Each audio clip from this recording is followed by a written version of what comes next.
So the Saucony Endorphin Pro 3 has had one hell of an update this year, bringing it much closer to the competitors around it. In fact, one of my favourite shoes of the year this year. I've raced in it, I've done long runs in it, I've done workouts in it, and today I'm excited to share with you some durability thoughts on this shoe.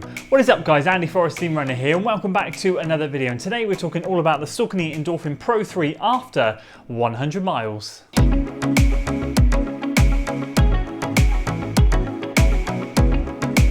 So I feel like durability is such a key factor when it comes to investing in a racing shoe. I remember when the Vaporfly Next% came out and everyone was wondering at what point would this shoe be no good for racing and turn into a trainer. And that just varied depending on person to person. Some people love to keep running in them for as long as possible. Others like to retire them around the 100-mile mark. I've heard all sorts, but that trend has carried on with other super shoes, and durability is a bit of a hot topic because obviously we're investing a lot of money in these things. So today we'll cover a 100-mile update on this shoe, how I've been using it, the wear and tear, and will I continue to use it moving forwards, and really, is it still good for racing? So if you're excited for my thoughts today guys, please do give this video a like, share it with your friends, subscribe to the channel for weekly running content, and we'll start with the wear and tear.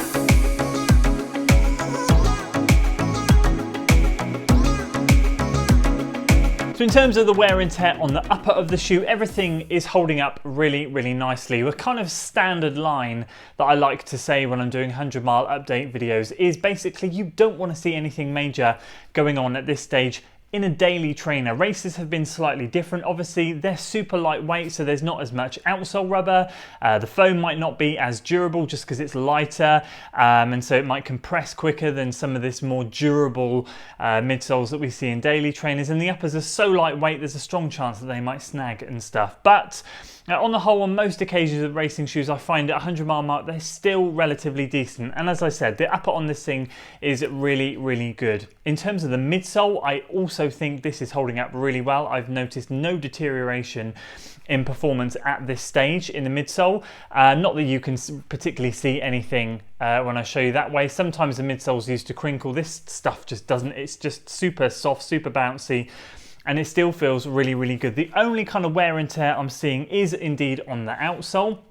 If I go through from the bottom, you can see that is just nothing particularly wrong there. But as we move forward through to the top, you can see this exposed midsole here is getting a little bit chewed up. That's probably just from going over a few stones and bits and pieces there. And you can see on the top here near the toe-off area, the outsole rubber is indeed wearing down. So that's a little bit not concerning, and I don't think, and I haven't noticed any deterioration in traction. I don't think traction is this shoe's particular strong point. It's good, but it's nothing spectacular. This toe-off area, I noticed this around the 70-mile mark, and I've been keeping a very close eye on it. I've obviously, and that was actually after Severn Bridge when I inspected the shoes. We'll talk about how I've been using it shortly. But I have to say, it did concern me slightly that I was losing the traction there, but I've not noticed anything at this moment in time. Now, I'll give a comparison with the Vaporfly at the end in terms of traction, but so far, so good in terms of how the overall grip is holding up. It's just dependent on how far this wearing down starts to move down the shoe as it gets more miles in it, and how that ultimately affects the traction moving forward.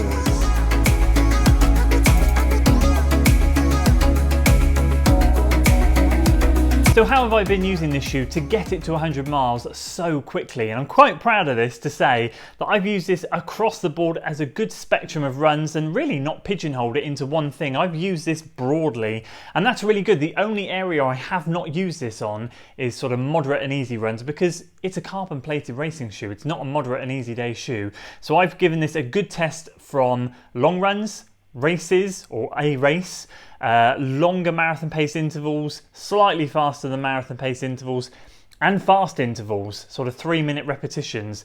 So it's had a good test across a good spectrum of paces. And in terms of how I feel about all of that, I feel like it's handled everything amazingly. There's not one area of weakness I feel in this shoe. There's not one area that I think particularly excels more than others. I did and was able to test it in a race, which was exactly what I wanted. I felt like that was the cherry on the top of the cake because it's a racing shoe, and thankfully I had the Severn Bridge Half Marathon coming up. I was going to wear the Vaporflies, I chose this thing instead, and I am delighted that I did. I can't describe how much of a good improvement this shoe is from previous versions, and I really do feel like this has come on leaps and bounds to the point where it is right up there, mixing it with some of the best racing shoes, and I just would not hesitate to race in it again. The one particular area I did enjoy mostly, not because it excelled more, but because it made me smile the most, was the long runs. I just felt the shoes come on so much that it's super comfy in the long runs that I've been doing in it. Most recently, I did a 2 hour, 45-minute long run in this shoe. And for 2 hours and 45 minutes, despite me not feeling the best because of marathon fatigue and everything else that goes with marathon training, the shoes were fantastic. No blisters, no hot spots, no rubbing, no nothing.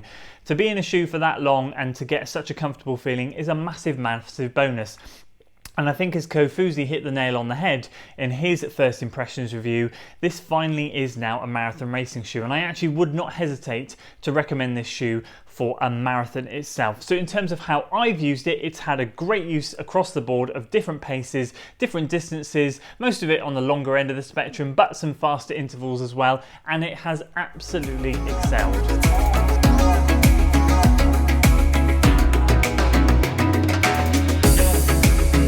So will I continue to use this shoe moving forwards? 100% yes. Now, I have to say, I am slightly concerned about the grip, and we're going to talk about the grip shortly, but it's not affected anything at the moment. I do wonder at what point I'm going to feel that it starts to lose a little bit of traction. I'm kind of wondering if it's going to be around the 150 to 200 mile mark. I might be completely wrong. But in terms of my Vaporfly version 1, I actually did a test on those on the channel about 3 months ago down at Cannock Ponds. I was running down there. I got them out because I wanted to still see if they were still race worthy, and they were at about 190 miles, and that actual run took them over 200 miles if I remember rightly. But the grip on the front, like the tackiness on the bottom, had completely gone, and there were a couple of occasions when I nearly hit the deck, just kind of like, you know, when you buy an X% and it's got that shiny sort of tackiness on the bottom. It was completely dull and faded, and I was slipping around left, right and centre, so I definitely cannot race in those anymore. This does not feel like that in the slightest.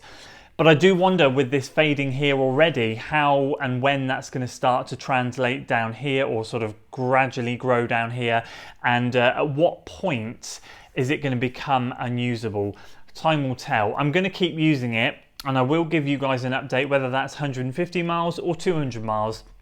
But I'll tell you at what point I feel this shoe has become just a training shoe and no longer a racing shoe. At this stage though, we're nowhere near that, and I feel like after 100 miles, the best thing about it is the foam still feels magic. So you're going to buy this shoe and you're going to get good bang for your buck because the foam still feels really, really good. And I think at whatever point we might end up retiring the shoe from racing, it's certainly not going to stop it from becoming a solid training shoe. So in terms of if I'm going to keep using it moving forwards, yep, 100%, and it's going to get much more time out there for training, and hopefully squeeze in a couple more races once London Marathon is done. So just a final point before we go today, and I just want to give a quick Vaporfly comparison because I get asked this question a lot on the previous videos and on Instagram, and I feel like if I address it here, hopefully it will give you guys some answers. A lot of you guys said, you've used this over the Vaporfly, how do you find it? Which one would you go for? Well, I have to say, in terms of Vaporfly version 1, it's still my favourite shoe. The Vaporfly version 1, if you can get it, it's in Nike outlet stores now. It's at half price if you can find it,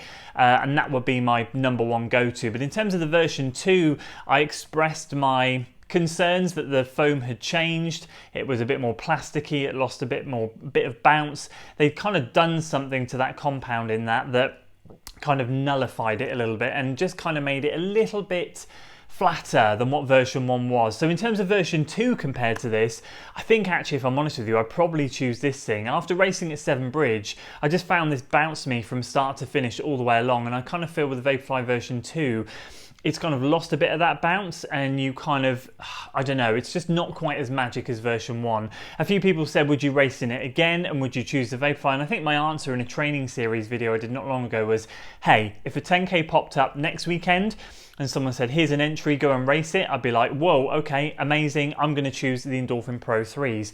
And having that instant answer kind of gives, hopefully, you guys that answer, that I would automatically choose this thing over the Vaporfly version 2. So in terms of if you can get your hands on version 1, I'd go for it, I'd grab it, it's half price if you can find it. Very hard to find, but they are in outlet stores now.